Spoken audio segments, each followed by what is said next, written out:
Assalamualaikum warahmatullahi wabarakatuh. Alhamdulillah rabbil alamin. Wa bihi nasta'in.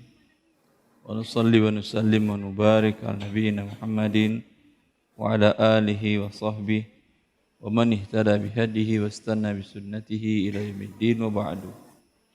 Ikhwani wa akhwati fillah, Jemaah Masjid Imam Syafi'i Banjarmasin, Kalimantan Selatan yang dimuliakan oleh Allah Azza wa Jalla. Tema yang dimintakan oleh panitia dengan judul Negara hancur karena riba. Negara hancur bukan karena riba saja, banyak penyebabnya. Syiriknya kepada Allah menyebabkan negara hancur juga. Tapi di antaranya, atau bisa lebih bagus judulnya, riba menghancurkan negara. Ya. Boleh kan diperbaiki temanya? Riba menghancurkan negara. Allah sudah memastikan ini. Kata Allah Azza wa Jalla, "Fa illam taf'alu fa'dhanu biharbin minallahi wa rasulih." Bila kalian tidak berhenti dari melakukan riba, maka umumkanlah perang melawan Allah dan Rasul-Nya. Maka bila seorang individu yang melakukan riba, dia yang mengumumkan perang secara pribadi. Bila masyarakat yang melakukan perbuatan riba, sekelompok masyarakat inilah yang berarti mengumumkan perang melawan Allah. Bila negara yang melakukan transaksi riba dan membolehkan lembaga-lembaga riba beroperasi, berarti negara ini perang melawan Allah. Ibn Abbas menafsirkan ayat ini, nanti di hari kiamat Allah berikan pedang kepada pelaku riba. Lawan aku, kata Allah Azza wa Jalla. Bila individu, komunitas masyarakat, kelompok masyarakat, sebuah negara bersepakat mereka melakukan riba, berarti bersepakat mereka nanti pegang pedang masing-masing lawan Allah Azza wa Jalla. Kira-kira siapa yang pasti kalah? Siapa yang pasti kalah? Pasti pelaku riba tadi. Gak mungkin Allah yang kalah. Walaupun Allah satu sendirian, ya.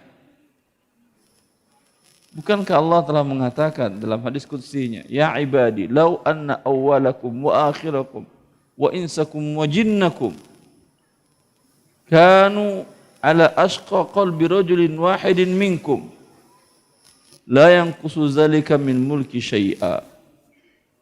Allah Azza wa Jalla, wahai hamba-hambaku, jikalau kalian manusia seluruhnya, dari awal aku ciptakan sampai nanti terakhir, berapa miliar jumlahnya?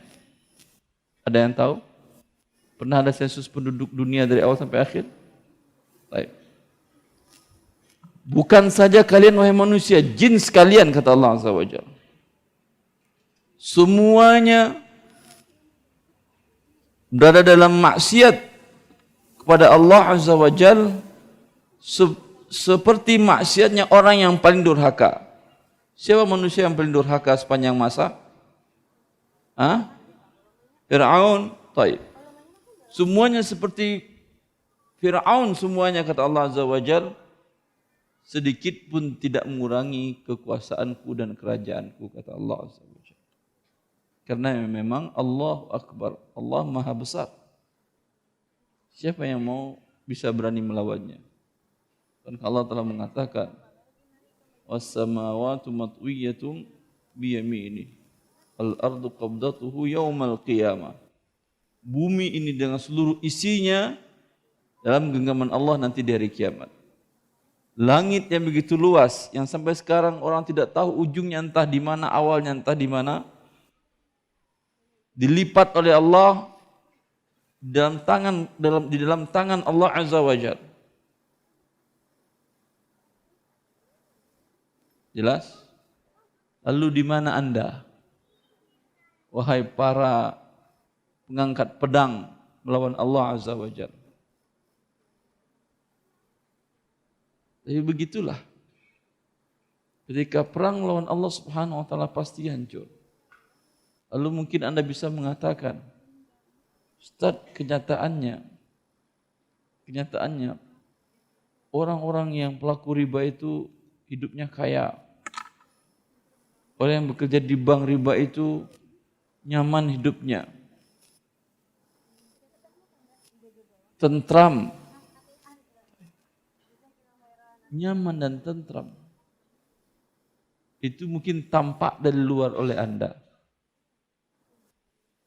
Ada salah seorang teman, dulu dia bekerja di salah satu bank riba asing di Jakarta. Kemudian ketika dia pindah ke Riyadh, dia bercerita kepada saya tentang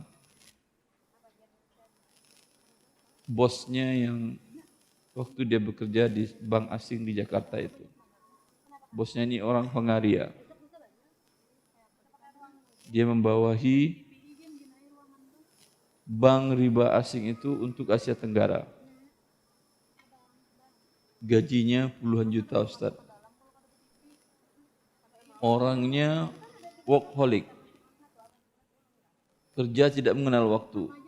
Sampai jam 12 malam, kadang pagi sudah datang, pulang kadang sampai jam 12 malam, kadang saya buat nemenin, kadang tidak, kata teman ini.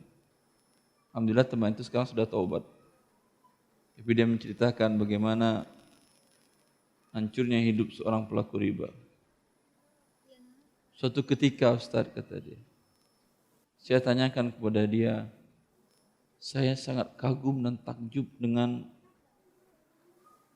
kesungguhanmu bekerja. Bisa bekerja tanpa henti sampai tengah malam. Apa rahasianya? Dijawab oleh orang yang non-muslim ini. Non-muslim kafir. Kafir dia. Dia menjawab, kamu melihat dari luar saya pekerja keras dan pekerja tangguh. Tapi sesungguhnya ini adalah pelarian. Saya punya 2 anak, sudah umur SMP, 1 SD, dua-duanya terkena penyakit autis. Autis tahu kan? Terkadang ngamuk gitu, terkadang pingsan, pokoknya mau-maunya hidupnya. Menakutkan. Saya enggak kuat melihat anak dua-duanya seperti itu. Maka saya lari ke tempat pekerjaan. Jadi orang melihatnya orang sukses, kaya, menguasai, mengepalai bank asing riba ini di Asia Tenggara. Tetapi dia sendiri mengakui kehancuran jiwa dan hidupnya.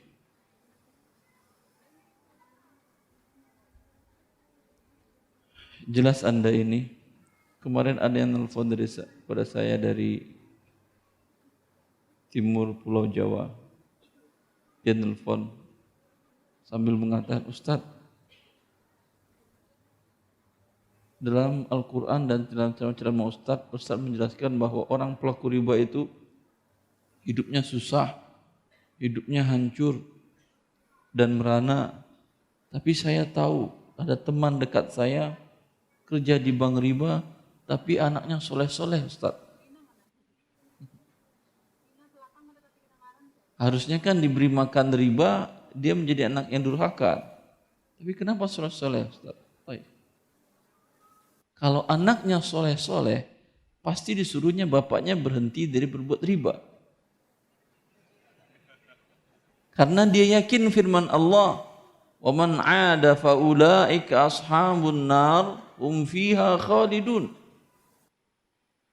Siapa yang kembali melakukan riba, maka mereka adalah penduduk api neraka dan mereka kekal selama-lamanya di dalamnya. Apakah seorang anak yang soleh membiarkan bapaknya masuk neraka kekal selama-lamanya? Hah? Jawab. Jawab pakai ketawa jawabnya. Pasti tidak. Ini anak durhaka ini. Tahu bapaknya dalam perbuatan riba dan dia yakin bapaknya masuk neraka dan dia biarkan. Soleh dari mana? Anda lihat dia sholat ke masjid, Anda bilang soleh. Padahal dia adalah orang paling durhaka kepada orang tuanya, membiarkan orang tuanya masuk ke dalam neraka. Kekal di dalamnya selama-lamanya. Ini pribadi. Negara hadis wala haraj. Negara yang terlibat dengan riba, perang melawan Allah Azza wa Jal, pasti akan menuai kehancuran. Dan kita semua pernah merasakan ini. Krisis moneter pada tahun 97-98. Penyebabnya apa? Utang luar negeri, jatuh temponya Indonesia nggak mampu bayar, sehingga dinyatakan negara pailit. Jangankan Indonesia negara baru, sebelumnya Yunani itu negara tua atau tidak? Negaranya para dewa di situ. Iya. Hah? Baru-baru ini terkena pengangguran besar-besaran, pemecatan PHK besar-besaran. Apa penyebabnya? Jatuh tempo hutang luar negerinya dan dia tidak mampu bayar. Dinyatakan sebagai negara pailit. Paham? Negara dewa, negara hancur. Kenapa? Dewanya melakukan riba. Hah? Maka yang dilawannya Allah Azza wa Jalla, pemilik langit dan bumi ini, pasti akan menuai kehancuran. Baik. Maka siapapun yang menentang ketentuan Allah ini pasti akan dihancurkan oleh Allah Azza wa Jalla. Ya. Terakhir di tahun 2009, krisis ekonomi global. Kalau tahun 97 hanya Indonesia saja. Ya. Dan akibat riba tersebut Indonesia diperbudak oleh IMF. Oleh Soros Yahudi. Kemudian di tahun 2009 global yang kena, Amerika yang kena. Terjadi pengangguran besar-besaran. Padahal Amerika dikenal dengan semua orang belajar ekonomi berkiblatnya kemana? Kalau ingin belajar ekonomi kemana belajar? Ke Amerika atau ke Timur Leste? Ke Amerika atau ya? Ke Amerika, ke sana berarti pusat peradaban ekonomi riba ada di sana. Tapi di tahun 2009 hancur ekonominya. Dan itu mengakibatkan karena dia negara besar berdampak kepada hancurnya ekonomi negara-negara yang mengikutinya. Apa penyebabnya?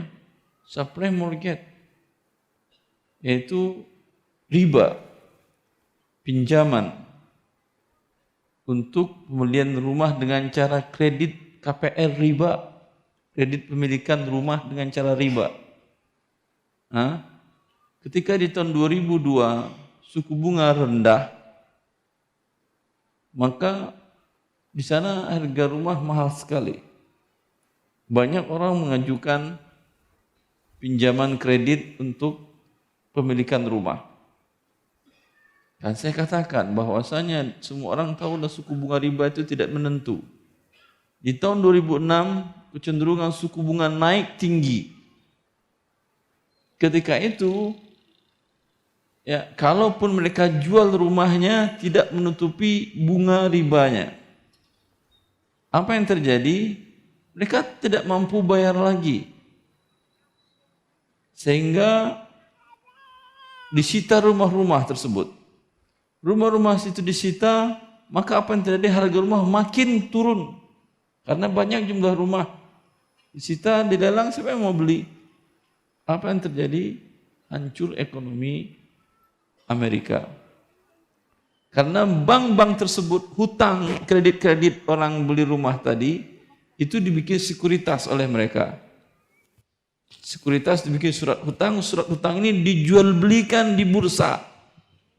Bursa di Wall Street itu dimiliki oleh banyak bank-bank di dunia. Maka di sana hancur semua dunia. Surat hutang itu agar bisa dijual belikan di bursa Wall Street tersebut, itu harus diasuransikan.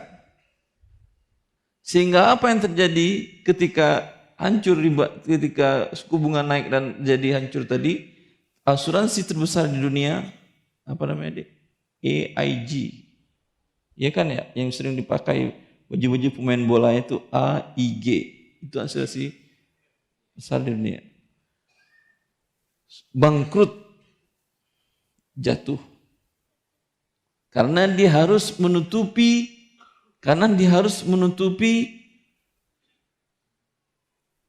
klaim dari surat-surat hutang yang diperjualbelikan tadi.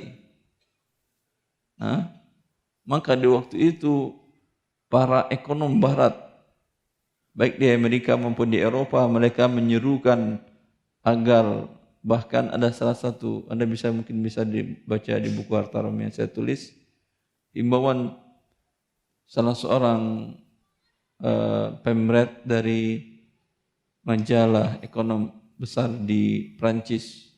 Dia menghimbau sekarang saatnya lah Paus dan umat Kristiani mau melek baca Al-Quran. Allah telah mengharamkan riba. Kalaulah pihak gereja sampai sekarang tetap mengharamkan riba, pasti kehancuran ekonomi tidak akan terjadi di Eropa dan di dunia. Dan kita tidak tahu kapan ini akan berakhirnya. Itu di tahun 2009. Apakah akan selesai krisis? Tidak akan pernah selesai. Selagi masih ada riba, selagi saat itu juga kehancuran akan tinggal menunggu waktu. Dia bagaikan bom waktu, setiap saat bisa meledak. Maka kita kaum muslimin yang sudah diingatkan oleh Allah, yang sudah nyatakan perang oleh Allah Azza wa Jalla kepada pelaku riba, maka tidak mungkin kita berani melakukannya. Jelas? Baik. Lebih 10 menit saya kira, 15 menit. Antum utang 5 menit ke saya kalau gitu. Fadhal, silakan kalau ada pertanyaan. Kalau tidak kita tutup.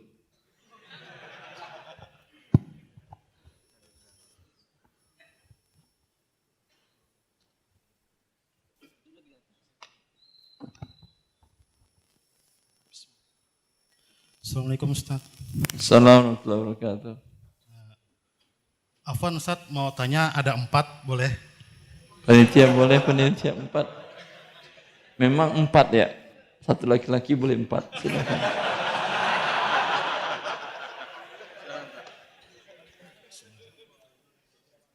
Bagaimana hukum nitip jualan, Ustaz? Apa? Nitip jualan di warung-warung, Ustaz.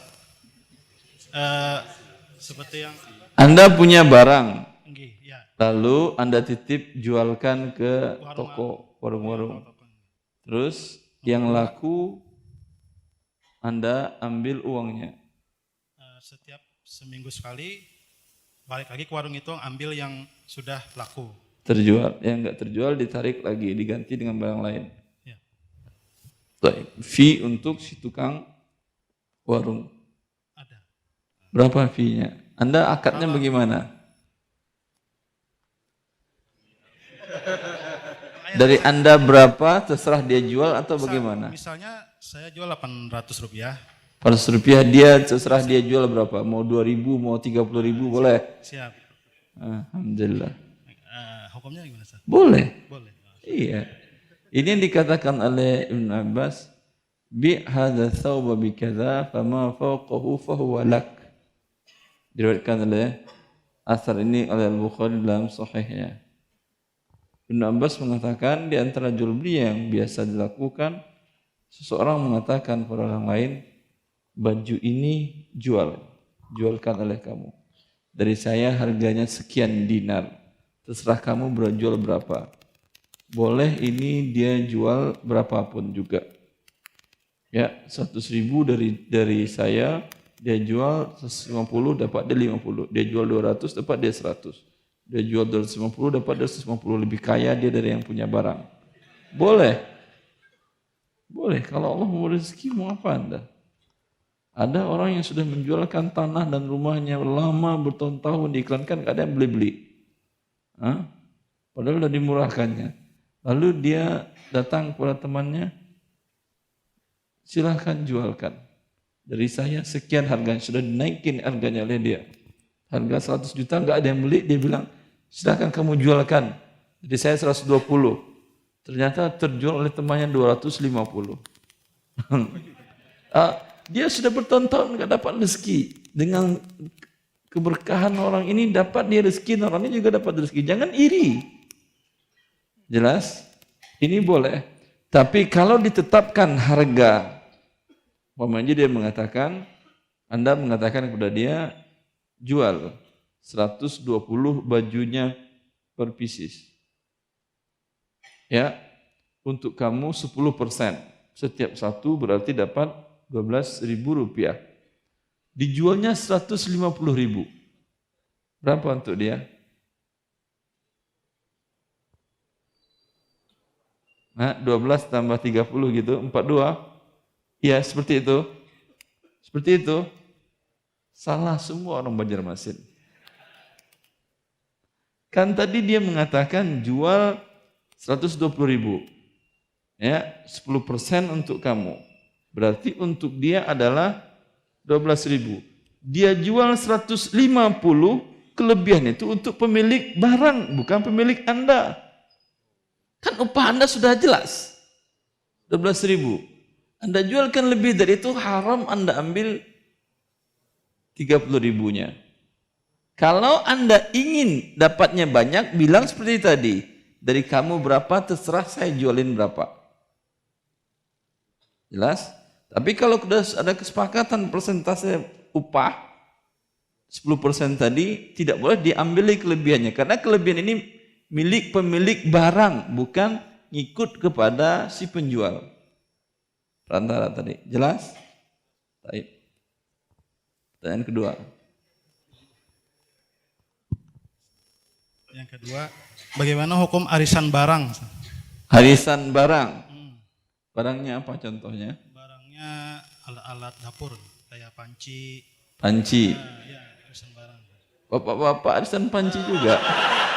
Ini punya istri, Sat. Oh, istri itu ya. Makanya, Boleh terima pertanyaan titipan?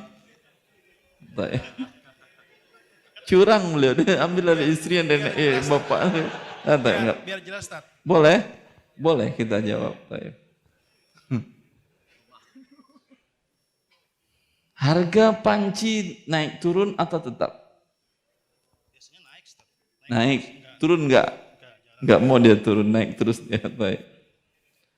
Berarti ya uang yang dikumpulkan untuk panci pertama, panci kedua, panci ketiga dan seterusnya berbeda atau tidak? Berbeda atau tidak? Berbeda atau tidak? Berbeda. Ketika naik harga pancinya, maka uangnya berlebih. Dulu dia berhutang, ya, ketika panci dia beli harganya umpamanya 1 juta. Panci apa 1 juta? Ada. Panci dan pelengkapnya, yang mahal pelengkapnya. Harga 1 juta. Ketika giliran yang kedua harga 1,1 juta. Berarti ada pertambahan rupiahnya? Ada. Bisa jadi ini masuk riba. Dulu diserah pinjamkan uang 1 juta, sekarang dibayar 1.100.000. Atau pada saat terakhir mungkin 1.500.000. Dia minjam 1 juta karena akad arisan itu adalah akad pinjam minjam. Maka wallahu ta'ala a'lam, sebaiknya jangan arisan barang dan jasa. Utang piutang sebaiknya dengan rupiah atau emas. Emas lebih baik. Arisan emas setiap diundi masing-masing bawa sekilo emas. Masya Allah, bilang Masya Allah ya. Orang Banjarmasin Masya Allah, daerahnya subur, makmur, alhamdulillah. Sekilo. Mereka ada 10 orang. Sekali undi, sekali putaran, masing-masing dapat 10 kilo. Alhamdulillah. Bisa buat modal usaha dan lain-lain. Baik.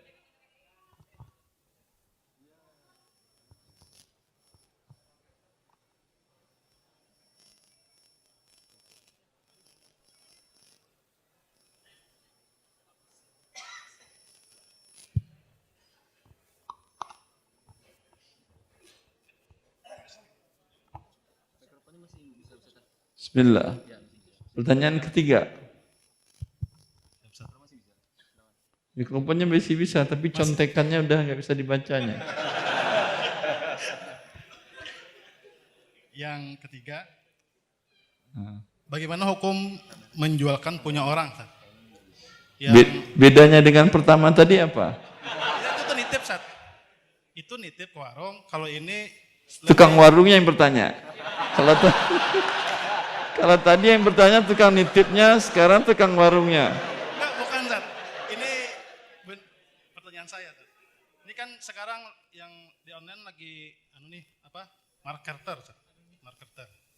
Marketplace, ada apa dengan marketplace? Bukan market, itu aplikasi, Sat. Ini yang lebih marketer. Orangnya yang memasarkan barang online punya orang, Sat. Bukan dropship. Kalau dropship kan barangnya nggak ada. Kalau ini cuma memasarkan punya orang, Sat. Anda punya barang. Orang punya barang. Orang punya barang, lu Anda pasarkan. Saya memasarkan. Nitip jual dia, bukan? Bukan. Cuma kan online sifatnya. Online. Online sifatnya, online. Dia angkat Anda sebagai marketer. Siap. Taib. Setiap dia kirim barang kepada konsumen, apakah Anda harus bayar ke dia atau tidak? Tidak. Saya cuma memasarkan, mereka yang transaksi berdua. Oh, mereka yang transaksi. Anda hanya masarkan aja? Iya, siap. Boleh. Sama dengan yang tadi titip jual tadi. Apa yang enggak kata antum? Yang ketiga.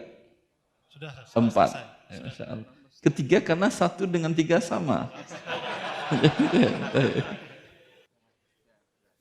Assalamualaikum warahmatullahi wabarakatuh. Assalamualaikum warahmatullahi wabarakatuh. Keluar dari pembahasan riba, Ustaz.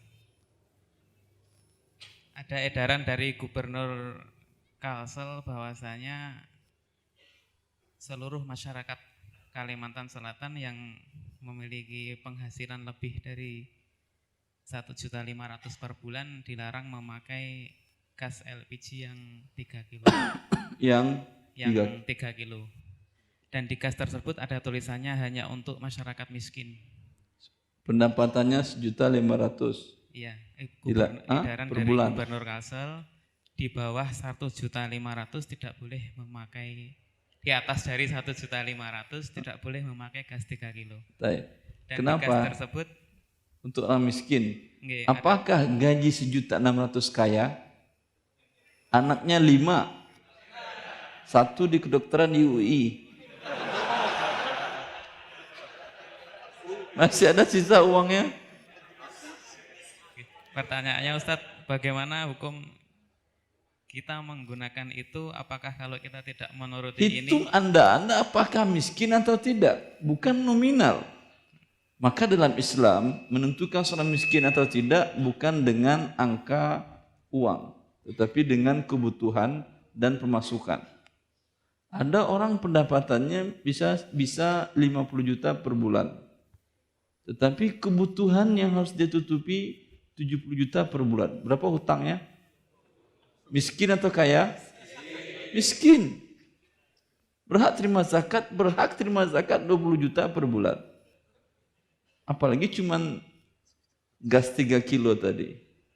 20 juta masih boleh dia terima zakat. Maka menghitung miskin dan kaya dalam Islam syariat agama Allah Azza wa Jalla adalah kebutuhan pokok dengan ketersediaan harta. Karena ada Ustadz yang ini termasuk menaati ulil amri gitu. Betul taat ulil amri, tapi tujuannya kan miskin, bukan karena gaji. Kan saya katakan tadi, gajinya 1.600.000 berarti dalam aturan tadi tidak boleh membeli gas 3 kilo. Baik. Anaknya satu kuliah di kedokteran UI. Yang kedua di teknik kimia di UGM. Berapa tinggal dari 1,6 tadi? Amplop pun nggak tersisa. Utang Ustaz. Utang. Nggak boleh dia beli LPG yang 3 kilo berarti. Terima kasih Ustaz. Allah barik fiik. Ya, santai. Bismillahirrahmanirrahim. Alhamdulillah wassalatu wassalamu ala Rasulillah wa ala alihi wa sahbihi man tabi'a huda wa ba'du. Fadhal silahkan. Bismillah, barakallahu fiik. Ustaz. Allah barik fiik. Begini, saya misalnya punya usaha. Ya. Terus usaha itu saya menyuruh teman untuk membantu sebagai penagih barang yang sudah dijual. Jadi mereka ngambil Penagih barang. utang. Iya, penagih utang. Ya. Nah, setelah tertagih saya bagi hasil dengan si penagih tersebut. Misalnya saya 40, penagih 60% gitu. Penagih yang- 60%. Iya, dia sekaligus mencari orang yang akan membeli barang ke saya gitu. Penagih atau enggak paham. Penagih sekaligus Ada orang belanja ke Anda 1 miliar. banyak sekali Ustaz. Ya amin. Alhamdulillah ya. Dengan cara bayar bulan depan. Iya, benar gitu Ustaz. Maka Anda bilang ke teman tadi, tagih buat kamu 600 juta. Iya. Saya 400 juta. Keuntungannya Ustaz, keuntungannya yang dibagi. Keuntungan yang dibagi. Ya. Anda bilang berapa modalnya? Modalnya dari saya. Keuntungan baik. Dia kan belum iya, bayar. Iya, benar ya. Modal Pak tahu sama keuntungannya tahu. Anda sampaikan ke dia. Iya. Modalnya ini 500 juta. Iya. Keuntungannya adalah 500 juta. Iya, 60% untuk kamu berarti berapa? 300 juta. Buat saya 200 juta. Iya. Seperti itu? Iya, karena dia capek kan, maksudnya Iya, perjalanan. dia capek, tapi Anda yang punya uang. Iya. Kalau Anda ikhlas, bagus. Nanti banyak yang daftar sebagai debt collector Anda. Saya juga mau daftar seperti itu, lumayan. Kan insya Allah Antum kalau nggak mau macam-macam sama saya kan, langsung bayar. Ustaz Irwan ini lagi masa nggak bayar, kata dia. Dapat saya langsung 300 juta. Iya. Satu nasabah. Iya. Kalau ada 5 nasabah per bulan gaji kali 300 juta berapa? Lebih kaya dari presiden. Presiden per bulan cuma 125 juta. Dia 300 juta sekali tagih. Tapi terserah Anda orang yang baik banget berarti. Baik. Nah, masalahnya gini Ustadz. Yang penting jelas berapa nominalnya. Ya, masalahnya Jelas begini. boleh. Kalau mau mentransfer barang, transfer uang, banknya jauh. Nah, setelah itu nanti dia minta lagi ke pelanggan itu sebagai tambahan untuk biaya transfer. Tidak boleh dia minta lagi. Tidak boleh lagi ya? Dia kan mewakil Anda, Iya. bukan mewakil si Pembeli. orang yang berhutang. Jadi, Tidak boleh dia dapat dari 2 pihak. Cukup dari 1 pihak saja. oh gitu ya. Baik. Walaupun sebagai biaya transfer itu kan jauh kan, misalnya pelanggannya itu nggak malas ke ini kan ke bank karena jauh, dia nitip aja ke penagih tersebut, gitu. Nggak bisa ya? Emang tugas penagih emang ambil uang, bukan nitip aja emang. Kalau seandainya si pelanggannya bisa transfer sendiri ke bank, nggak ini ya, tetap nggak boleh gitu ya Ustaz? Tadi Anda kasih 300 juta, sekarang kenapa nggak boleh lagi? Boleh. Boleh. Baik. Baik. Ya, jazakallah Asal khair. Anda ikhlas. Iya. Jazakallah khair, Ustaz. Allah barik fiik. Yang lain. Hadar, Masya Allah. Masya Allah. Assalamualaikum Waalaikumsalam warahmatullahi Waalaikumsalam warahmatullahi. Apaan Ustaz, Allah kita barik. ini kan di Banjarmasin sering booming ya, investasi bodong kayak gitu.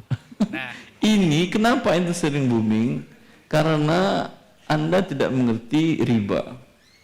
Bila seorang muslim yang tahu apa itu riba, enggak mungkin investasi seperti ini akan bodong di negara Anda. Karena biasanya taruh uang 10 juta, setiap bulan dapat 3 juta, kemudian nanti setelah 6 bulan kembali 10 juta lagi. Ini apa nama akadnya? Riba. Karena uang Anda kembali 10 juta, kemudian dapat 3 juta per bulan. Karena riba pasti dihancurkan oleh Allah Azza wa Jalla, dan tidak mungkin dia bisa mendapatkan keuntungan seperti itu. Anggap dia bisa sekali, tapi yang kedua kali mungkin gagal. Namanya dagang, kadang naik kadang turun, tapi Anda tetap diberi uang. Oleh karena itu, setelah banyak orang yang diberikannya sebetulnya bukan keuntungan, tapi uang Anda yang diberikan kepada Anda lagi. Jelas? Ketika sudah banyak, dia tinggal pindah kota atau pindah negara ke negara lain. Paham? Kalau seorang muslim yang tahu itu riba, mau dia nggak ikut? Pasti tidak mau. Dengan demikian, tertipu dia atau tidak? Maka agama Allah, yang mengerti akan agama Allah, selamat dari penipuan. Ini yang tertipu orang tukang pembuat riba. Jelas? Anda termasuk yang mana? Yang tidak tertipu, alhamdulillah. alhamdulillah. Tapi sekarang gini, Atau Ustaz, sekarang apa? sekarang kita gini bukannya sekarang ini bukan mentahjir bukan apa. Sekarang kita ada diemeng-emengi Ada apa? ikut sesuatu biar berkah gitu, sistem piramid Masya kayak Allah. gitu. Nah, waktu itu kita download ceramahnya Ustaz. Kurang jelas. Makin dekatan. Pengen disebut nggak pai-pai-tet gitu Ustaz. Oh, pai-pai. Ya. Pai. Sudah saya haramkan, tapi MUI DSN menghalalkannya, tapi menghalalkan bersyarat bila tidak dilarang oleh OJK. Sekarang dilarang OJK atau tidak? Disuspend, digantung oleh OJK. Berarti fatwa MUI mengharamkan pai-pai juga. Oh, berarti fatwa terbaru Ustadz tetap setelah MUI kan waktu itu kan Ustadz berfatwa sebelum fatwa MUI. Nah sekarang kalau saya pengen dengar dari Ustadz yang terbarunya tadi. Yang terbarunya tidak ada bedanya. Karena dia tidak berubah. Dia dulu saya sampaikan bisa menjadi halal dengan syarat, kata saya, yang tidak ada uang setoran awal, sehingga tidak ada ribanya. Ini produk seperti ini kan banyak yang gratis. Banyak yang gratis di internet, ada EasyPay, bahkan bank-bank mengeluarkan, ada bank yang syariah, non-syariah juga mengeluarkan pembayaran dengan menggunakan aplikasi di handphone bisa. Gratis semuanya. Maka ketika dia membayar dengan iming-iming adalah bonus, maka menjadi berubah, dia menjadi riba, tukar uang dengan uang. Baik. Jelas? Masih main pai-pai antum lagi? Ya, masalahnya teman pada ngotot gara-gara ada MUI itu di belakangnya. MUI fatwanya bagaimana? Halal dengan syarat tidak bertentangan dengan syariah dan tidak bertentangan dengan legalitas negara. Dan sekarang dia kan dilarang oleh OJK. Berarti bertentangan enggak? Ya, Berarti fatwa MUI halal atau haram jadinya? Haram. Ya udah aja. Makasih Tat. Allah barik fiik. Assalamualaikum Salam warahmatullahi wabarakatuh. Ya silakan. Silakan. Assalamualaikum warahmatullahi wabarakatuh. Salam terkatuh. Tanya Ustaz, apakah boleh kita membeli aset dari bank yang mau dilelang-lelang? Dilelang oleh bank. Lelang. Boleh kalau Anda tahu bahwasanya dia dilelang karena tidak membayar pokok. Yang pokoknya hak bank. tapi yang bunganya tidak hak bank. Jelas? Jadi- Anda bisa bedakan nggak ini barangnya dilelang kenapa disita? Oh, Karena nggak bisa. tidak bayar bunga atau karena tidak bayar pokok? Oh nggak bisa Ustaz. Kalau tidak bisa, jangan. Karena bila umpamanya orang itu sudah melunasi pokoknya umpamanya dia ngutang untuk beli rumah 300 juta, bunganya 200 juta, jadi 500. Dia sudah bayar 300, tapi yang 200 belum dibayar-bayarnya. Disita oleh bank atau tidak? Disita. Disita. Haram Anda beli ini. Karena dia menyita dengan cara yang batil karena tidak membayar bunga ribanya. Jelas? Ya. Terus kalau kita beli dari barang kejaksaan Ustaz, Apa? sita-sitaan dari barang kejaksaan, Ustaz, apakah boleh juga? Sama juga gitu Ustaz?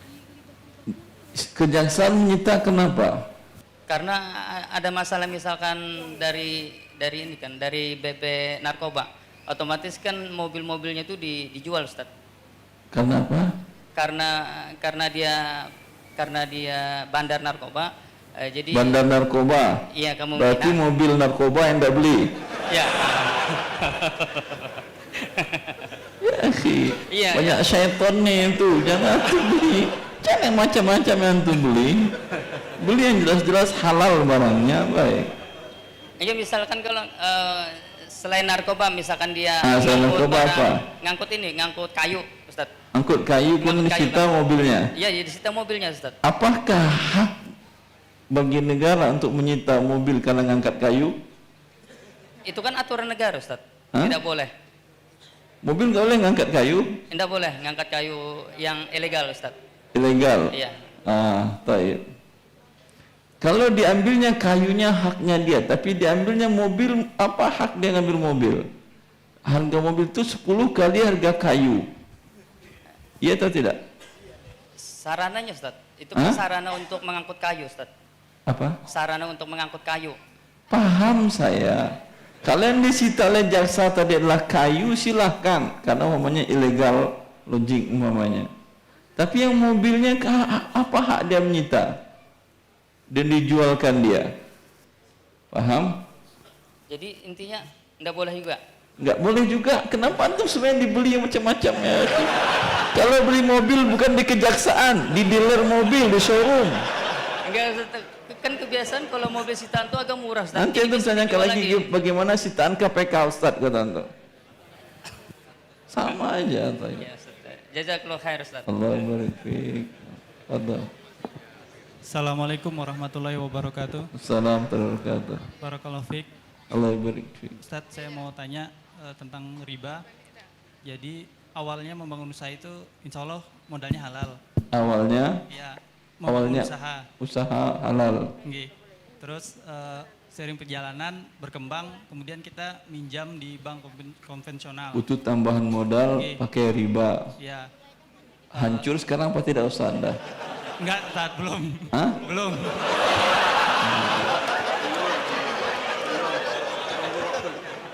Alhamdulillah kita sadar. Alhamdulillah sekarang sadar. Ya, nah terus Alhamdulillah sadar sebelum hancur. Baik. ya. Nah, yang jadi pertanyaan bagaimana usahanya ini kan sudah bercampur dengan modal riba, kemudian aset-aset yang sudah kita miliki itu. Sekarang utang ribanya sudah selesai atau belum? Belum Ustadz, masih ada. Tutupi semua utang ribanya. Oke. Dengan demikian tidak ada perbuatan riba Anda lagi dan bertobat kepada Allah. Sisa dari aset Anda halal. Berarti harus dilunasi Ustadz. Harus Iya. maksudnya dalam jangka ini kan kalau Iya betul, karena kalau melunasinya- tidak Anda masih melakukan riba berarti. melunasinya dalam waktu dekat itu susah Ustadz karena tunggakannya kan banyak. Kalau susah tunggu aja kehancuran modal Anda sendiri. Kita sudah Karena niat, Allah yang memastikan ini. Kan sudah niat ini, Yamhaqullahu riba, Allah hancurkan riba. sudah berniat itu kan uangnya digunakan untuk membeli tempat ya Ustadz ya. Ada 2 tempat. Kalau itu sudah diniatkan untuk dijual, cuma memang belum laku Ustadz. Maksudnya kalau itu sudah laku, insya Allah bisa menutupi apa hutang-hutangnya gitu. Ada lagi aset. Mana yang dulu laku asetnya? Ya semuanya diniatkan dijual Ustadz. Jadi Oh, iya, bagus alhamdulillah kalau semua gitu. aset yang ada itu diniatkan Kalau untuk belum dijual. laku ya apa boleh buat. Oh, gitu. Semoga sampai laku masih dijaga Allah Anda dan harta Anda. Amin. Allah barik. Terima kasih Ustaz. Jazakallah. Assalamualaikum. Satu lagi Ustaz. Ini apa kembali ke utang lagi, kalau misalnya untuk pinjam di bank syariah gitu, syariah itu ada yang halal nggak Ustaz? Minjam di bank syariah tidak ada. Atau Karena kalau minjam tidak boleh ada pertambahan. Bila ada pertambahan menjadi riba. Tanpa pertambahan bangkrut bank syariah. Bank syariah adanya jual beli. Kalau jual beli boleh didapatkan keuntungan. Paham? oh iya paham. Baik. Terima kasih Ustaz. Jazakallah. Barakallahu fiik Ustaz. Allah barik fiik Bapak. Saya ada pertanyaan 2, masih belum berani 4 Ustaz. Posisi masih tetap 1. Iya enggak apa-apa Pak. Begini Ustaz, pertanyaan pertama, katanya 1 Januari 2019 warga negara Indonesia wajib punya BPJS, sedangkan MUI masih mengharamkan. Gimana tanggapan Ustaz? 1 Januari 2019. Ya, baik. MUI mengharamkan. Saya pernah diundang televisi swasta di Jakarta, televisi Kompas TV. Waktu itu membicarakan tentang BPJS kesehatan, yang MUI akan buat BPJS kesehatan syariah. Saya katakan BPJS yang ada itu jauh lebih syariah daripada asuransi kesehatan syariah. Apakah ada asuransi kesehatan yang syariah peserta miskin tidak bayar premi? Ada atau tidak? Lihat BPJS. BPJS apakah ada peserta BPJS yang miskin tidak bayar? Semuanya memang tidak bayar, berapapun jumlahnya. Maka orang yang ikut dan dia tidak pernah sakit, alhamdulillah dia bisa bantu fakir miskin tadi, berobat dengan angka berapapun mendapatkan pelayanan gratis. Paham? Ya. Maka dia suatu hal yang baik. Cuman tinggal lagi masih ada denda keterlambatannya walaupun sudah mengecil. Pada tahun 2019 ketika diwajibkan, apa boleh buat? Daripada urusan kita tidak dilayani oleh negara, kebutuhan-kebutuhan urgen kita masalah KTP, SIM dan lain-lainnya tidak akan dilayani, silahkan lakukan, nggak ada masalah. Assalamualaikum. Pertanyaan kedua Ustaz. Begini Ustaz, tentang bunga bank. Katanya kalau bunga bank tidak kita ambil maka dipakai oleh kaum misionaris. Bolehkah bunga bank tersebut kita pakai untuk bayar pajak terutama PBB? Syukran Ustaz, jazakallahu khairan. Boleh setelah Anda bertobat. Apa arti bertobat? Tentu tutup rekeningnya. Ada sisa bunganya ketika bertobat. Sekarang bertobat umpamanya, tutup besok pagi rekening. Paham? Ada tertera bunga di sana. Bayarlah PBB dengan bunga riba tadi. Jelas? Tapi bila belum ada tutup-tutup terus, berarti masih ada riba atau tidak? Terus mengalir dosa ribanya. Jelas? Silakan Ibu. Assalamualaikum Ustadz. Waalaikumsalam warahmatullahi. Semisal orang tua saya ingin meminjamkan modal terhadap saya. Tidak jelas, tidak paham. Pelan-pelan Ibu. Semisal orang tua saya ingin meminjamkan modal terhadap saya.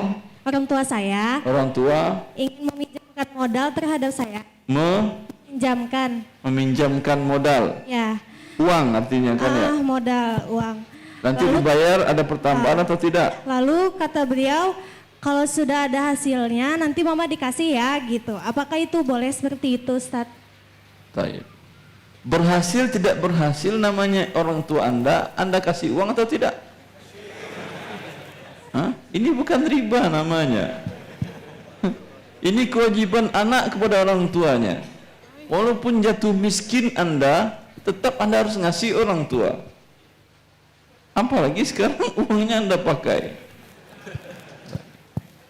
Karena Rasulullah mengatakan illa ayyajriya bainahu wa bainahu qabla dzalik. kecuali mereka sudah saling membagi sebelumnya, membagi hadiah. Kalau tidak boleh dia memberikan hadiah pada saat ada pinjaman hutang. Anak dengan orang tua, kewajiban dia untuk menafkahi orang tuanya. Ya, bukan sekedar hadiah. Baik, terus. Lalu Ustadz, apa hukum dropship Ustadz? Dropship. Dropshipnya bagaimana Ibu? Dropshipnya semisal saya ada konsumen ngorder pada saya. Ada. Terus konsumen ngorder kepada saya. Terus Saya kan ngambil di supplier. pada saat dia ngorder, barang sudah di tangan ibu miliki atau belum? Belum. Antara ibu dengan supplier sebagai ibu marketer atau harus beli dengan dia? Kenapa Ustaz? Antara ibu dengan supplier, ibu harus beli atau bukan? Atau dia titip jual? Enggak hutang Ustaz, maksudnya itu boleh enggak kalau dari supplier langsung ngirim ke konsumen saya gitu? Pertanyaan saya, antara ibu dengan supplier itu akadnya jual belikah atau titip jual? Jual beli ya. Kalau jual beli tidak boleh. Tidak boleh. Rasulullah mengatakan kepada Hakim bin Hizam, "Ya Rasulullah, inni abi'u wa ashtari, wa madza yahillu li wa ma yahrumu alayya." Wahai Rasulullah, profesiku sebagai pedagang. Aku beli barang lalu aku jual. Tolong jelaskan apa yang halal dan apa yang haram. Maka Rasulullah SAW bersabda, "Ya bena akhi, la tabi' ma laysa indak." Wahai anak saudaraku, jangan kau jual barang yang belum jadi milikmu. Barang di tangan supplier Anda belum beli dengan akad, berarti milik dia. Lalu Anda jualkan, lalu Anda beli kemudian dari dia, ini menjual barang yang belum dimiliki, ini hukumnya haram dan mengandung unsur riba. Assalamualaikum Ustadz. Assalamualaikum warahmatullahi. Bagaimana hukum MLM? MLM multi level marketing. Apakah itu termasuk riba? Riba. Lalu bagaimana menasihati orang tua yang mengikuti itu? Nasihatnya keluar, berhenti. Itu yang diperintahkan oleh Allah. Faman ja'ahu mu'izatun min rabbihi fantaha wala falahu ma salafa wa amruhu ila Allah. Wa man 'ada fa ulaika ashabun nar hum fiha khalidun. Siapa yang datang kepada dia peringatan Allah telah mengharamkan riba, lalu dia berhenti. Siapa yang tidak berhenti dari riba itu, ketika dia tahu itu riba, maka Allah janjikan kepada dia neraka kekal selama-lamanya. Ya. Barakallahu fiik Ustadz. Allah barik fiik, Ibu. Titipan pertanyaan yang ingin dibacakan, hukum bekerja di perusahaan yang memungkut sistem denda Ustadz. Misalkan kalau terlambat bayar itu dapat denda. Seperti contohnya PLN. Nah, dan pertanyaannya adalah apa yang harus dilakukan terhadap gaji kita yang kita tidak tahu itu campur dengan denda-denda itu.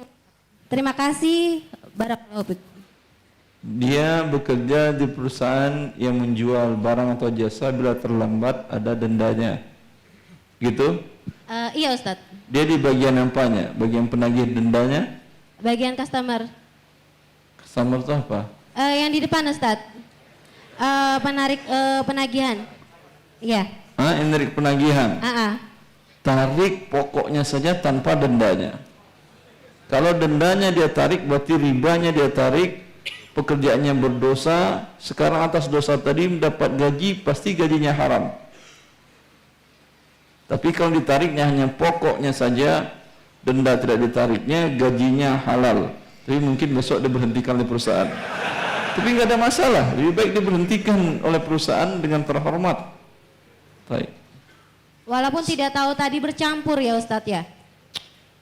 Sekarang pekerjaannya haram.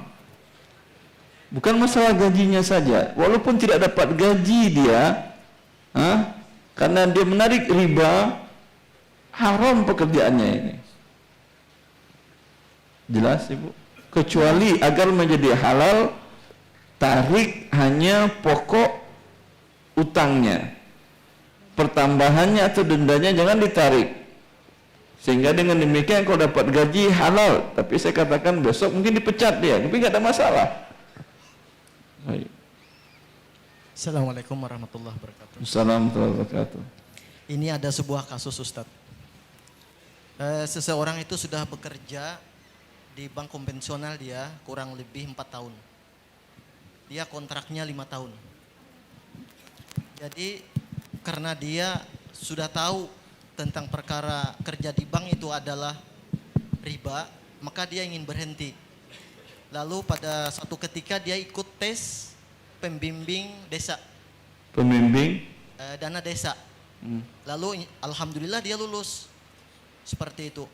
Tapi dari pihak panitia dana desa ini mensyaratkan kepada dia harus ada surat pengunduran dari bank tersebut. Kenapa pihak desa ini mengambil dia? Karena dia tahu cara mengelola uang tadi. Maka diluluskanlah dia. Seperti itu. Lalu dia meminta syarat kepada bank, ternyata bank memberikan denda kepada dia karena belum genap 5 tahun. Kata bank pertama, engkau harus bayar utang-utangmu dulu. Dia pernah utang, ada 90 juta lah utang dia, bikin rumah, bikin sarang walid, seperti itu. Jadi setelah dia konsultasi kepada bank tersebut, kata bank kamu kena denda membayar utang 90 juta setelah sisa dari pembayarannya kurang lebih 2 tahun, kemudian denda 150 juta. Karena dia tidak menyelesaikan kontraknya 5 tahun tadi. Nah lalu lantas bagaimana solusi dia Pak Ustadz? Di dana desa tadi apa kerjanya?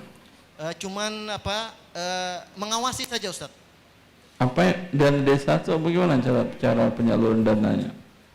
Katanya tuh cuman mengawasi dana yang sudah turun beberapa miliar itu, jadi cara mengelolanya. Sebentar, dana beberapa miliar ini untuk siapa? Kepala desa. Untuk kepala desa, iya, alhamdulillah. Jadi kepala desa aja mending gitu. Dapat dana berapa miliar? Disalurkan ke rakyat atau ke kepala desa, tapi digunakan untuk rakyat Ustadz. Cuman dalam bentuk apa? Dalam bentuk uang dia. Enggak, maksud saya untuk apa ini uang? Untuk fasilitas umum desa kah? Atau untuk diserahkan kepada warga dalam bentuk permodalan atau bentuknya pinjaman atau apa? Sebahagiannya digunakan untuk infrastruktur yang ada, sebahagiannya untuk kesejahteraan seperti itu. Kesejahteraan seperti itu maksudnya apa? Untuk rakyatnya. Diserahkan kepada rakyat, per orang dapat 5 juta gitu. Wallahu alam, saya juga enggak tahu dia pengelola. Kalau enggak tahu gimana saya mau jawab? Cuma dia diluluskan di sana, cuma dapat gaji. Enggak, maksud saya umumnya terkadang ada dana desa itu bentuknya pinjaman kepada warga dan ada pertambahan. Ini juga riba. Ngapain dari sen dari riba masuk ke riba lagi? Kalau dia ikut pengawasannya saja Ustadz, pengawasan. Ya dia ngawasi riba dapat pahala apa dapat dosa? Dia mengawas tentang infrastruktur tadi saja Ustadz. Dia pengawas dana desa tadi kata Anda, bukan pengawas infrastruktur. Infrastruktur dana desa. Tapi dia dilibatkan untuk ikut mengawasi kepala desa bekerja seperti itu. Lalu dia dapat gaji kan?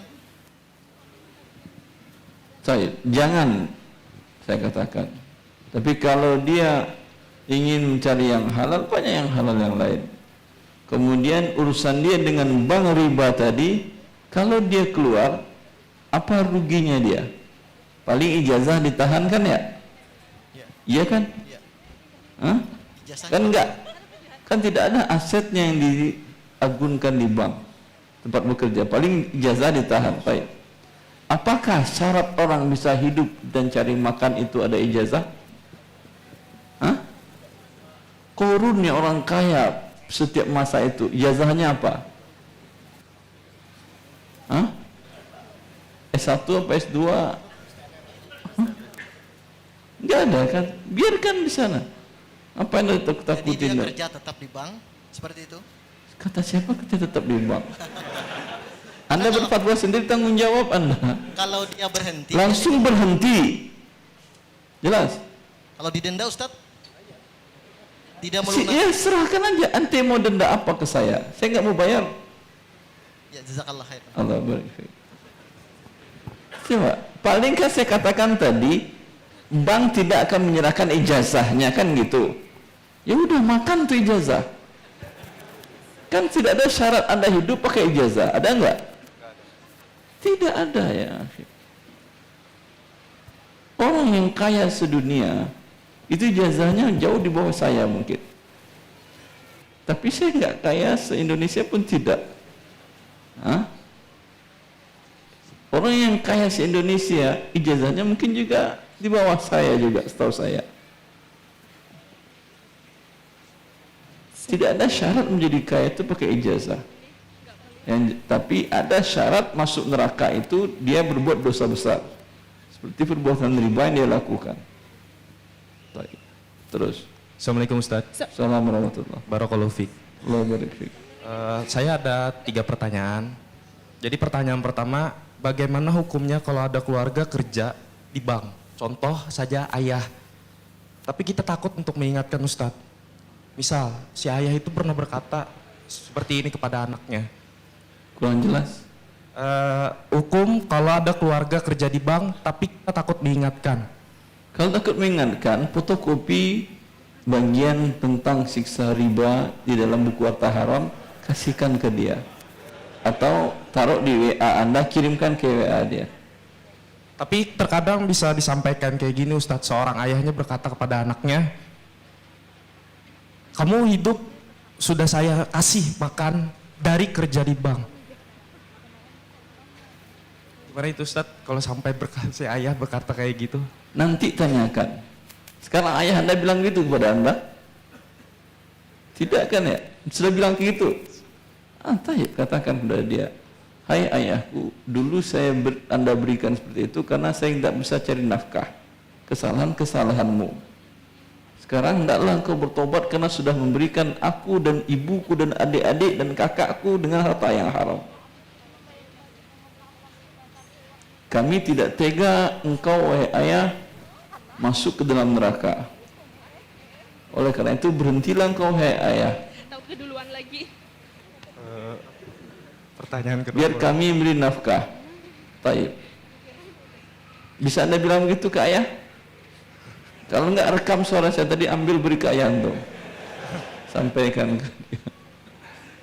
Ya akhi, kasihan Anda. Ayah yang capek dari pagi sampai sore, yang dibawanya pulang harta yang haram. Harta haram itu apa artinya? Neraka. Jelas? Ada seorang anak yang soleh berani membiarkan orang tuanya pulang bawa neraka? Pasti tidak ada. Baik. Pertanyaan kedua Ustadz, usaha saya kan di bidang kuliner Ustadz. Masya Allah. Yang ingin saya tanyakan, apakah termasuk dosa riba jika produk yang saya masukkan ke aplikasi Gojek seperti GoFood? Karena setahu saya transaksi yang digunakan oleh GoFood ada yang menggunakan secara tunai dan ada yang menggunakan GoPay. Sedangkan saya tahu, yang saya ketahui transaksi menggunakan... Ya cukup. Iya riba. Jadi tidak boleh memasukkan ke Gojek gitu Pak? Jangan. Ya, karena setahu saya dikirimin oleh salah satu murid pelatihan saya di Malang, dia kerjasama dengan Gojek. Pasal 2 ayat 3 di sana dinyatakan bahwasanya merchant, pedagang tidak boleh memberikan struk tagihan yang di sana menyatakan bahwa sesungguhnya ada diskon 15% yang didapatkan oleh si tukang Gojek. Berarti Gojek meminjamkan uang kepada yang pesan cuman 85%, ditagihkannya 100%. Berapa berarti ribanya? 15%. Paham? Paham. Ini selain riba, penipuan. Karena yang ditagihkannya bukan harga sesungguhnya, harga yang didapatkan diskon. Jelas? Jelas. Baik. Ya, pertanyaan terakhir Ustadz, tentang penggunaan dari produk KW. Contoh, saya membeli sepatu KW. Iya, KW. Anda pembeli, penjual? Pembeli. Haram Anda beli. Karena Anda menzalimi pemilik barang yang asli. Jelas? Jelas Ustadz. Ya, makasih Ustaz. Allah barik fiik. Jazakallahu khair. Assalamualaikum warahmatullahi Assalamualaikum wabarakatuh. Ustadz, saya ingin bertanya tentang pertukaran cek dengan uang. Misal cek itu berjumlah 97 juta dan cairnya dalam tempo 1 bulan. Lalu orang yang punya cek itu menukarkan ke orang yang memiliki uang tunai. Tetapi karena langsung atau tunai, orang yang mempunyai uang itu membayarnya dengan 100 juta Ustadz. Kok 100? Iya, kayak pertukaran gitu Ustadz. Apa Yang itu? tertulis di cek berapa juta? 97. 97. Iya. Lalu ada yang bayarin 100. Iya. Rugi dia 2 kali. Saya kira di dunia nggak ada seperti itu, kecuali mungkin di Banjarmasin, saya nggak tahu. Karena pertama rugi, ada riba, kemudian kedua uangnya pun rugi. Biasanya 97 dibayar 95. Tergantung jarak kapan pencairan cek tadi. Kalau jaraknya 2 bulan mungkin bisa 97 dengan 90. Ya atau tidak Ibu? Dalilnya bagaimana sih Ibu? Memang seperti tadi? ceknya 97 karena ada orang yang punya uang tunai, karena keburu mau pakai uangnya yang dicek itu, jadi orang ini memberi uang 100. Salah, ini kasus Ibu sendiri Ibu. Iya. Ibu beli 100 ke dia. Kenapa Ustaz? Ibu beri ke dia 100. Iya. Kasus Ibu sendiri. Iya. Ibu tertipu 2 kali. Pertama, ini akadnya riba karena menukar uang dengan tidak sama dan tidak tunai. Ini akadnya riba. Ibu berdosa, dia berdosa, ibu berdosa. Kemudian kedua, ibu rugi 2 kali. Karena secara materi ibu rugi. Ibu kasihkan 100 sekarang, ibu ambil 97 ke dari dia. Jelas Ibu? Ya, pertanyaan kedua Ustaz. Iya Ibu. Ada orang saudara meminjam uang dan setiap bulannya diberi keuntungan 1% dari pinjaman. Apa itu riba juga Ustaz? Memang itu yang riba. Kenapa Ustaz? Oh iya. Masih ada ya? Satu Pak. Iya. Satu Ustaz. Bismillahirrahmanirrahim. Assalamualaikum warahmatullahi wabarakatuh. Waalaikumsalam warahmatullahi wabarakatuh. Mohon penjelasannya Ustaz. Iya, saya jelaskan. Mengenai surah Ali Imran ayat 130 tentang janganlah kalian orang-orang beriman memakan riba secara berlebihan. Amanu la ta'kulu riba ad'afa mudha'afa. Ya, wattaqullaha la'allakum tuflihun. Ya. Terus? Terima kasih. Itu aja Sun. Baca artinya apa? Wahai orang-orang yang beriman, janganlah kalian makan harta riba secara berlebihan. Berlipat ganda. Berlipat ganda. Bertakwalah kepada Allah agar kalian bisa menjadi orang yang beruntung. Ya, taib. Terima kasih. Apakah Anda maksudkan Allah larangkan berlipat ganda Ustaz? Kalau cuma 1%, belum ada lipatan. Ada lipatan 1%? Apalagi gandanya. Berarti boleh dong Ustaz. Baik. Kalau Allah mengatakan, ya, wala taqul lahuma uff, jangan Anda katakan kepada kedua orang Anda uff. Yang dilarang Allah kan bilang uff, ditamparkan enggak dilarang sama Allah. Berarti boleh nampar orang tua? Allah mengatakan jangan kalian makan riba berlipat ganda. Memang sifat riba itu berlipat ganda. Walaupun 1%. 1% dikali hari dikali angsuran. Dalam waktu 1 tahun bisa berlipat ganda dia itu. Jelas? Karena ada ayat yang lain yang mengatakan fa in tubtum falakum ru'usu amwalikum la tazlimuna wa la tuzlamun. Bila kalian bertaubat, untuk kalian adalah pokok uang yang kalian pinjamkan. Kalian tidak boleh menzolimi dan tidak juga akan dizolimi. Seorang meminjamkan uang 10 juta. Di awal dia sepakat akan dibayar 11 juta. Lalu dia bertobat kepada Allah. Yang halal untuk dia hanya 10 juta. Jelas? Yang 1 juta tadi tidak halal. Berapapun pertambahannya tidak halal. Ayat yang Ali Imran tadi maksudnya adalah mensifati kebiasaan riba seperti itu. Tapi bukan berarti ini di sini dalam ilmu usul fiqh ada di sini mantuk, ada mafhum. Mafhum tadi seperti itu di Ali Imran. Jangan makan riba berlipat ganda. Ya.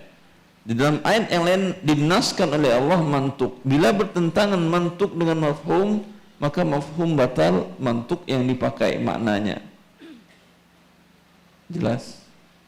Baik. Assalamualaikum. Bismillah. Assalamualaikum. Ustaz, beri kesempatan untuk ibu-ibu Ustaz. Sampaikan saja pertanyaannya, saya jawab. Siapa yang duluan? Assalamualaikum Ustaz. Waalaikumsalam warahmatullahi. Ustaz, bagaimana hukumnya uang untuk setoran haji kita melewati bank? Setoran haji kedua, melewati bank. Ya, Talangan atau bukan? bukan. Bayar cash. Ya, Banknya syariah atau bukan? syariah. Nggak ada masalah. Boleh. Boleh ya? Boleh. Ja- Tapi ibu berangkatnya kapan? belum berangkat lagi Ustaz. Iya, kapan berangkatnya? Belum tahu. Tapi sudah Masih setor uang, daftar tapi nggak tunggu tahu. Ustaz, masih Hah? daftar tunggu. Iya, daftar tunggunya berapa tahun lagi? 30 tahun masih hidup ibu. Daripada tidak jelas uang anda entah kemana, mending anda putar uang sendiri. Dalam waktu 5 tahun bisa dapat umpamanya dari 35 juta itu bisa anda dapatkan mungkin dapat 350 juta. Berangkat NH plus langsung bayar, langsung berangkat, enak. Daripada dia yang mutar, dia yang kaya, itu kemudian diributkan lagi nanti, dipakai infrastruktur negara lagi nanti uangnya. Mending anda yang putarkan sendiri. Jelas? Allah Ta'ala. Ya. Ustadz, hukum menyewakan bangunan untuk bank Ustadz. Haram. Satu lagi Ustadz, dan banyak lagi.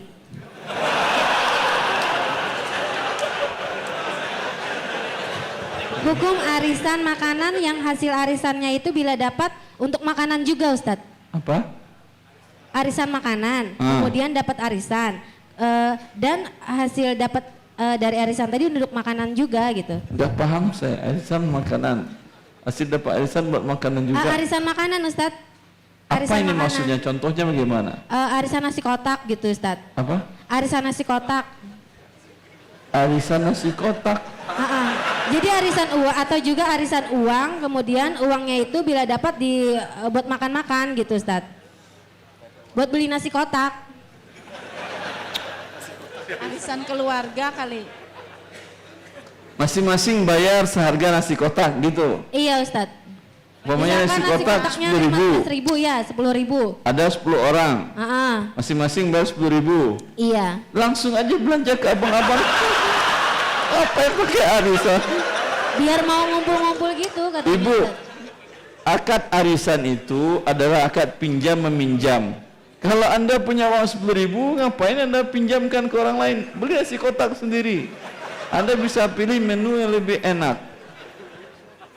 Arisan itu dia butuh uang banyak, tapi tidak punya uang yang ngumpul. Karena itu dia dengan dipinjamkan kepada setiap orang, kemudian nanti dia dapat pada gilirannya dan jumlah yang besar. Itu bagus. Baik. Lagi Ustadz. Ustadz, Siapa cepat dia dapat. Ya, potong aja, jangan nunggu selesai. Assalamualaikum Ustadz. Assalamualaikum warahmatullahi. Saya bekerja sebagai pegawai kesehatan.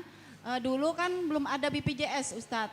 Sekarang ada BPJS. Bagaimana hukumnya kami sebagai pekerja di sana Ustadz? Boleh. Melayani BPJS.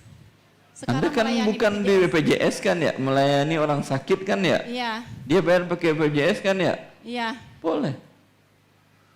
Boleh ya. Alhamdulillah. Barakallah. Assalamualaikum warahmatullahi lagi wabarakatuh. Ustadz. Langsung saja mempersingkat waktu. Suami yang meninggalkan hutang di bank syariah dengan jaminan rumah dengan masa kredit 10 tahun dan asuransi jiwa syariah dengan masa asuransi 5 tahun dengan nilai pertanggungan 250 juta, sistem asuransi menurun. Apa? Apa nggak paham saya? Saya dikejar waktu, Ustadz. Jadi begini, ada titipan pertanyaan. Almarhum suaminya meninggalkan hutang di bank syariah dengan jaminan rumah dengan masa kredit 10 tahun dan asuransi jiwa syariah dengan masa asuransi 5 tahun dengan nilai pertanggungan 250 juta. Sistem asuransi menurun. Baru berjalan 4 tahun, 9 bulan suami dia meninggal. Dan ketika diklaim pihak asuransi menolak membayar full sisa kredit dengan alasan karena asuransi tidak dibayar full 10 tahun. Mohon solusi dan jalan keluarnya, Ustadz. Karena dia seorang ibu rumah tangga yang tidak mengerti cara menyelesaikan masalah tersebut. Terima kasih. Semoga Ustadz tidak bingung. Sepertinya saya bingung. Fadhol. Assalamualaikum warahmatullahi wabarakatuh. Salam wabarakatuh. Saya seorang karyawan di sebuah perusahaan. Dulu perusahaan saya nggak ada asuransi.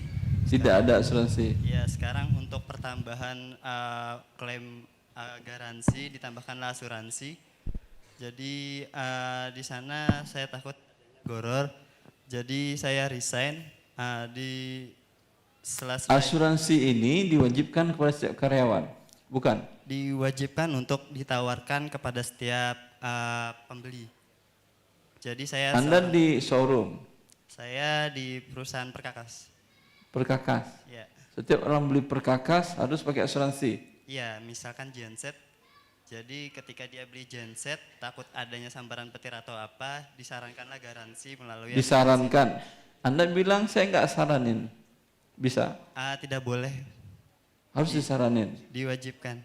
Diwajibkan kita menyampaikan ke dia? Iya, karena menurut perusahaan itu haknya customer-nya.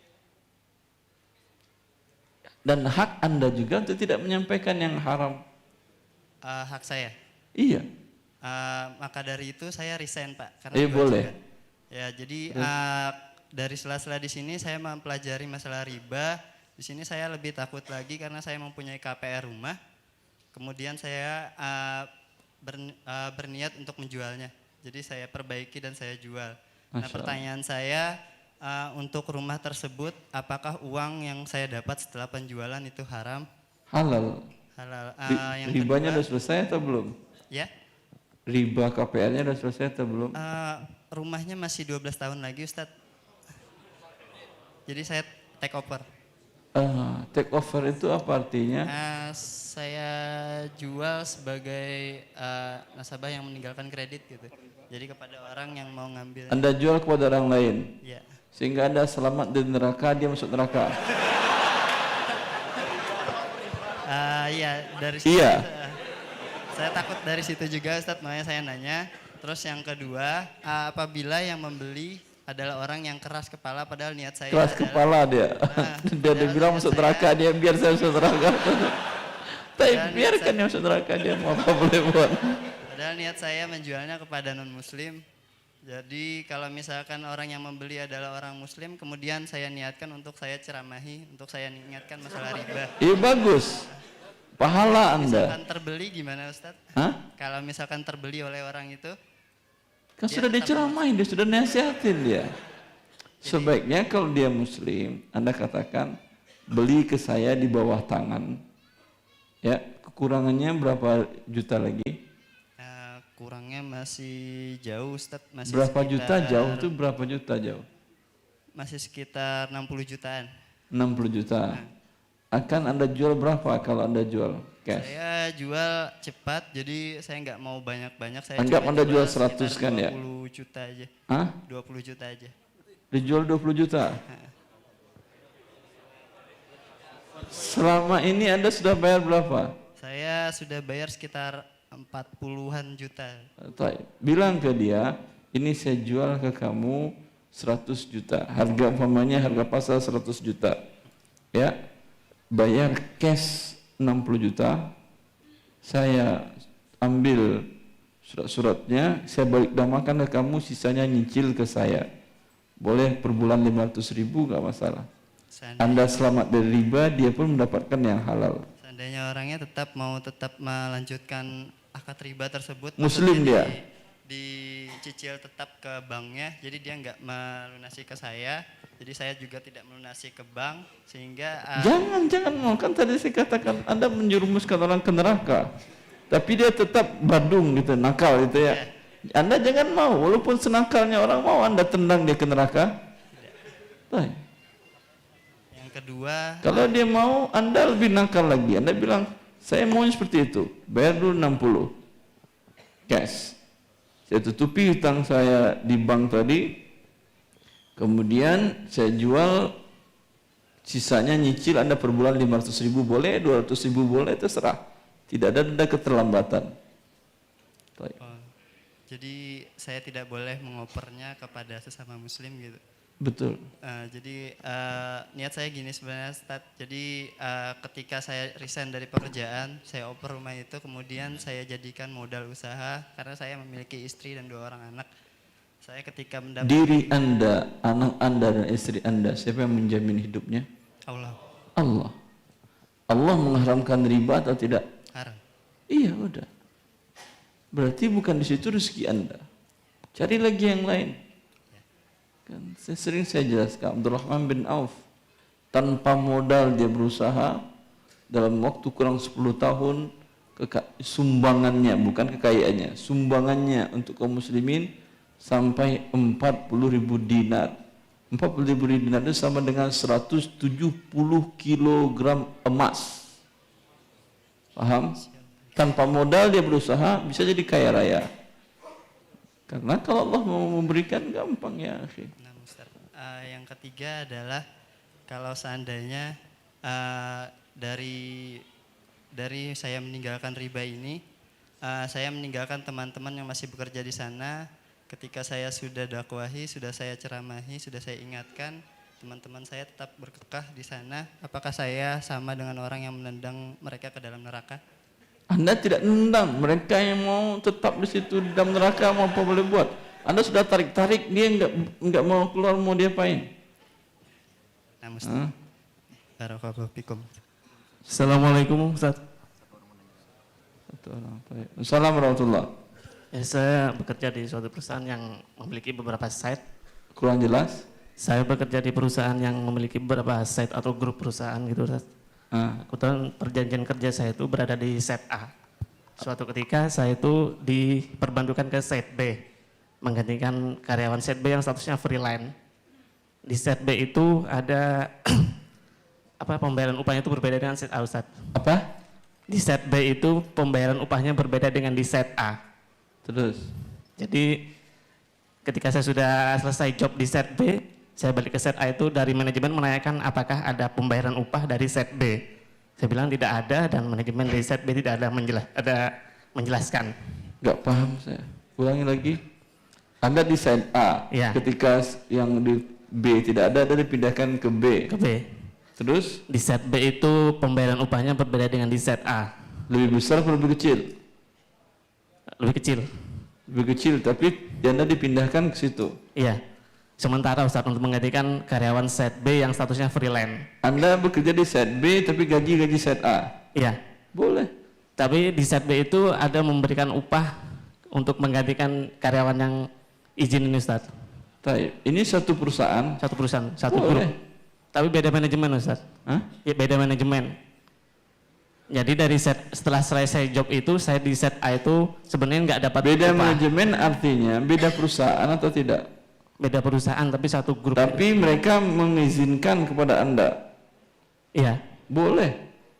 Tapi di set A ini maunya Anda mau saya bilang tidak boleh? enggak, gini, maksudnya di set A ini dari manajemen kalau saya dapat upah dari set B, saya nggak boleh lagi mengajukan upah ke set A gitu. Apa? Ketika saya sudah dapat upah dari set B, itu dari set A tuh nggak mau bayar lagi, maunya Tidak bayar lagi. Iya, maunya kayak gitu. Tapi sampai selesai job saya tidak mendapatkan upah dari set B. Nah, setelah saya balik ke set A, ternyata set B mengeluarkan gaji. Tapi dari set A juga sudah terlanjur memberikan gaji saya. Itu gimana Ustaz? Double istilahnya. Kembalikan ke A tadi. Kan perjanjiannya kalau Anda ditempatkan di B, A tidak beri. Iya. B nggak ngasih, A ngasih, kemudian B ngasih lagi. Kembalikan ke A. Kalau dia tidak mau terima, yaudah itu sedekah buat kamu. Alhamdulillah. Sekarang Ustaz, barakallahu fiik. Assalamualaikum warahmatullahi wabarakatuh. Yuk ikut dukung dan berpartisipasi perjuangan dakwahsunnah.com dengan cara berikut.